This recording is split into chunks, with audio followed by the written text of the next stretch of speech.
Also new at 6, police in Sturbridge uncovering a significant amount of suspected heroin and fentanyl after a traffic stop last Friday. During a stop for speeding, an officer noticed signs of narcotics present.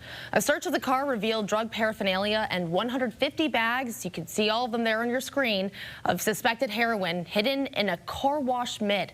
The driver, Nicholas Harrington of Holland, was arrested. However, the passenger, Joshua Conley of Southbridge, fought with officers and ran off. Conley was later arrested in Southbridge. A further search of the car with a warrant uncovered an additional 350 bags of suspected heroin, over $600 in cash, and 3 cell phones. Both men face drug